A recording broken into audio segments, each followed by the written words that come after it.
Oh, I'm sorry. It's just that I was looking for a bad game to review. Yeah, a bad game. And not just any bad game that, oh, I happen to like for some reason. No. I mean a bad game that I don't like either. And you know what?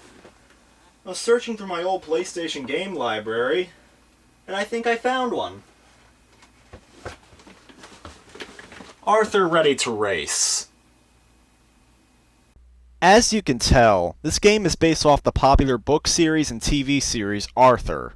The TV series in particular being quite possibly one of the only educational kids shows that's actually worth a damn. Sometimes tackling more simple issues such as friendship and family conflicts, and other times tackling more serious issues such as cancer and Asperger's syndrome. Wow, I have to give this show credit for being one of the few educational shows to my knowledge that actually took the worthwhile risk of talking about these issues. And you know what? I also have to give it credit for being one of the even fewer educational shows that can appeal to adults just as much as it can kids. Having great characters, great humor, and great storylines that help the show maintain an active adult fanbase to this day. But anyway, I'll admit that this is the first time I've looked into both the TV series and the books since I originally stopped viewing them at least a decade ago. And since I didn't view them very often, my memory of them is fairly limited, and it's hard for me to give a personal perspective on them. As for this game, I received it sometime between 2000 and 2002 as a form of edutainment.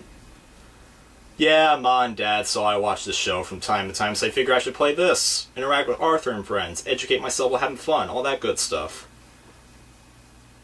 But you know what? Now that I think about it, how is this game still in my game library? I didn't go out and buy this for the review. This has been sitting here for at least 13 years.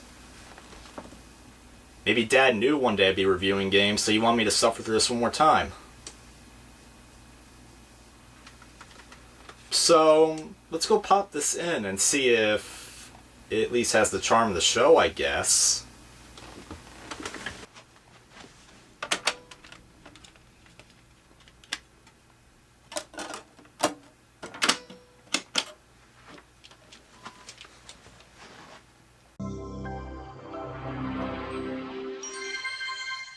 Well, I see that one of the companies behind this game is literally called The Learning Company, so I wonder what this game is going to teach me today. Searching for a memory card. There are no free blocks available on the inserted memory card. If you want to save your game, you will need to insert another memory card or free up a memory card block before you start your game. Oh, I guess Arthur's trying to scold me for putting in a full memory card. He's only succeeding in making me laugh. Alright, Arthur, no more games. Let's get started.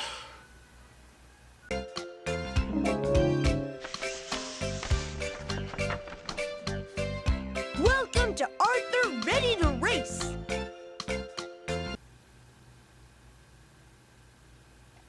Let me guess.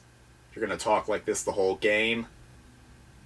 But make sure not to hit any hay bales. They slow the car down. Sure thing. How can I help? What are friends for? Meet me at the other side? Yeah, I love jokes. This is gonna suck.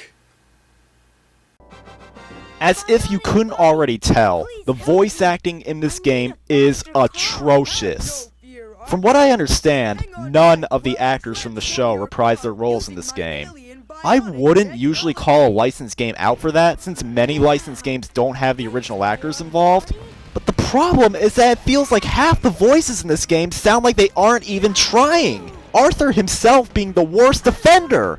And being that it's Arthur's voice that we hear throughout most of the game, it gets annoying real fast. And this creates an even bigger problem in the sense that none of the characters have any of the charm or even character that they had on the show. Once again, the biggest example is Arthur himself. He maintains this stereotypical perfect attitude throughout the entire game, almost never showing any other emotions. Even when he does show other emotions, he still talks in that monotone happy child voice. So you can never believe what he's actually feeling.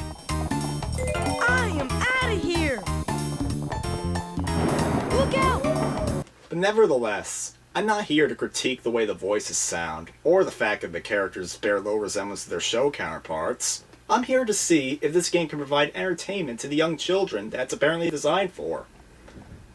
So, can this game at least be entertaining to them? The story mode starts out with Arthur and friends sitting down with nothing to do, until a magical gust of wind blows a flyer for a racing competition in front of them. And they decide to build the ultimate soapbox race car so that Arthur can win the race. Despite the racing aspect of this game being shoved in your face all the time, in actuality, most of the game is spent wandering around a section of Elwood City to complete certain tasks to obtain parts for the car. To obtain the basic parts for the car which you need to do the races, you need to play through 4 minigames in which you perform certain tasks for characters from the show. The first minigame has you helping Muffy pick tomatoes for a tomato sauce business. The second minigame has you chasing Arthur's dog Pal to reobtain a turkey or cake that Arthur's dad was preparing.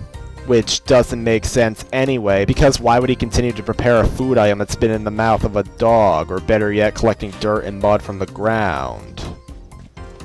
I'm looking into this too much. The third minigame has you running through a cemetery to find an item that Binky dropped in there, and the fourth minigame has you running around a library to find Baby K before DW does. After completing these minigames once, you do a race. Then you play through the minigames again at a slightly harder difficulty. Keep in mind that I said slightly harder, it's going to come up later. And after that, you race one more time, and that's the end of the game.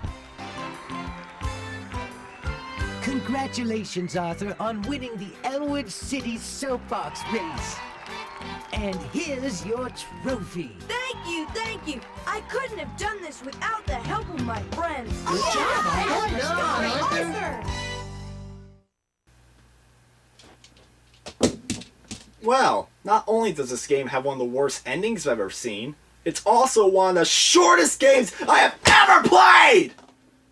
I clocked it, and from the time I turned my PlayStation on to the time that the game took me back to the title screen upon beating it, it took me about 1 hour and 1 minute to play through this entire game. And that includes the time I spent fooling around trying to see what else you could do in the game. So if you just rush through the single player mode, you could probably beat it in less than a half hour.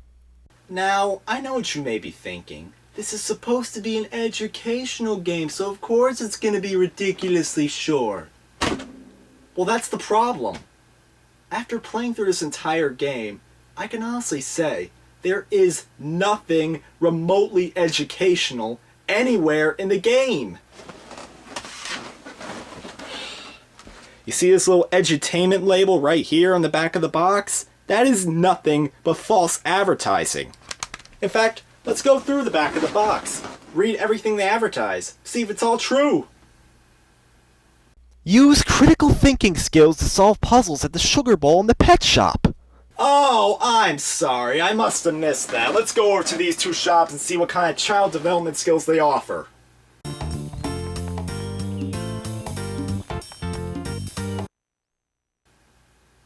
Holy shit, I was wrong.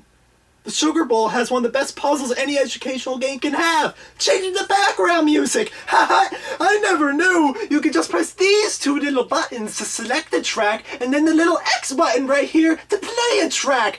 Oh, silly me. I need to give the game a big round of applause for having one of the biggest fucking lies I've ever seen printed on games box art.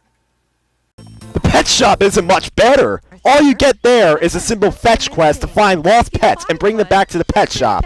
A task which can also be done at the post office, where you find missing packages and bring them back to the post office. The missing pets and packages are randomly scattered throughout the game, so you'd have to look everywhere for them. And you know what? That's not critical thinking skills, that's just randomly wandering around. What kind of bullshit were they talking about? Anyway, I never found any pets, but I did come across a few packages, and each package I returned gave me 5 coins each. Yeah, throughout the game you can collect coins which can be spent at the toy shop for accessories for your car. By the way, this is another lie in the game's box art, since it states that you need to collect the almost useless Bionic Bunny cards to get these accessories instead of the coins. There is one more shop you can visit, a joke shop where you can hear a fairly wide selection of jokes. Like I said before, Arthur often has a lot of humor that can appeal to adults just as well as kids. There are several episodes that had parodies of adult shows like South Park, The Sopranos, and Law & Order. So, does this humor carry over here? Hey, do you want to hear a knock-knock joke? Okay. Knock-knock. Who's there? Tommy. Tommy who? The donut I ate is in my Tommy. Thanks for the joke. Well, that joke kind of fell flat. And by fell flat, I mean that not even a 3-year-old on drugs would laugh at that, but seriously, do they have anything else? Knock-knock. Who's there? Howie. Howie who? Howie you doing today? Thanks, Jack. That was a good one.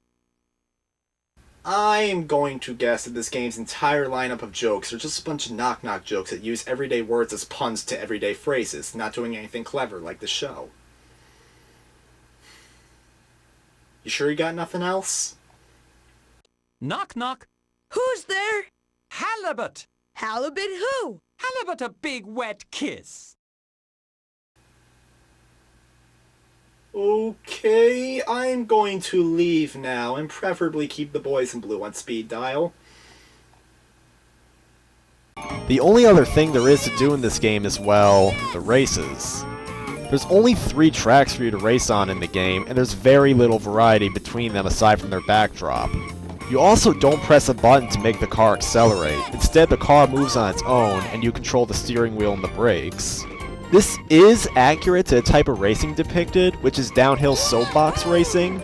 But wait a minute, if this is supposed to be downhill racing, then why the hell are the tracks designed like they're for a kart racer? Most of the road on each track is flat, without many hills to go down to maintain the car's speed. There's even moments where you drive uphill. I mean, how is that even possible? Additionally, it's these races that expose the game's biggest problem. It's too damn easy. I played through all of the minigames and all of the races, and I never once lost. I'm playing the last race, slowing down throughout the race to get all the collectibles, running against a time limit that the game believes to be just barely enough time to finish the race, but there I go, I still beat it. Here I am playing the Baby Kate minigame.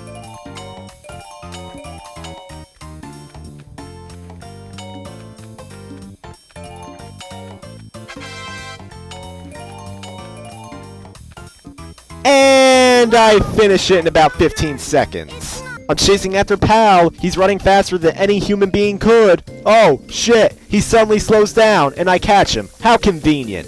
Remember when I said that you play the minigames a second time, and that they're played at a slightly harder difficulty?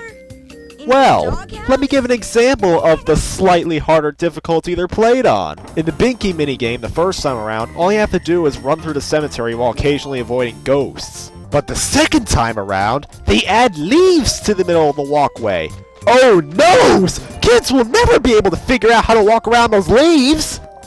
Now, I know what you may be thinking. This game was designed for young children, so of course it's going to be ridiculously easy to older kids and adults. Well, guess what? The target audience is never an excuse for adding next to no challenge in a game.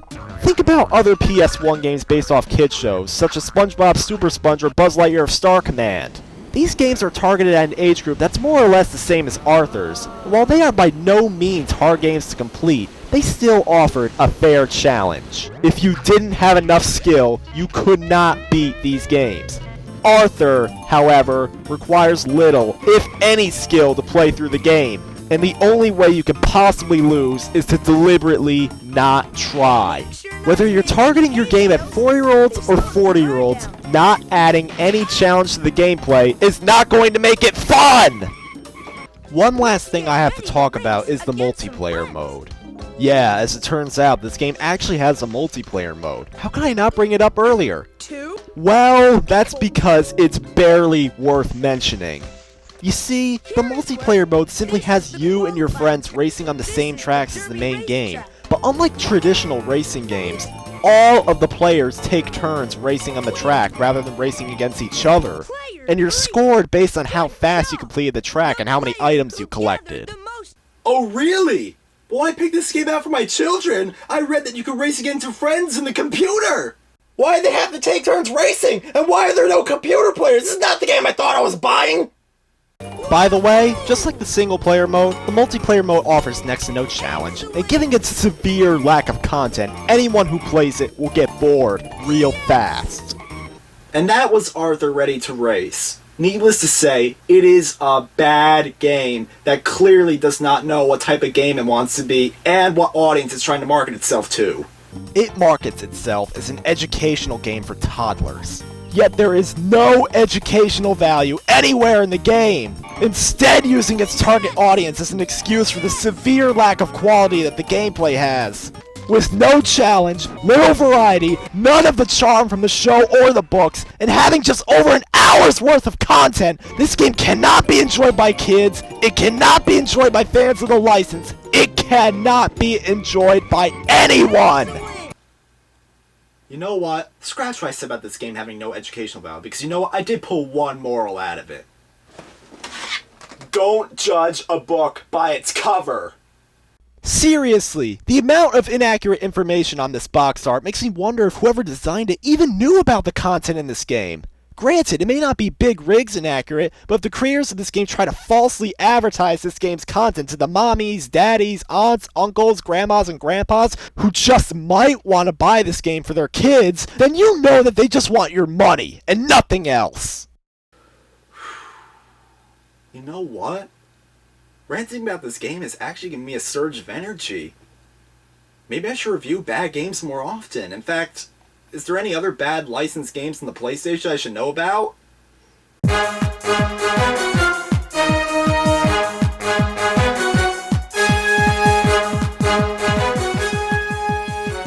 Fuck me.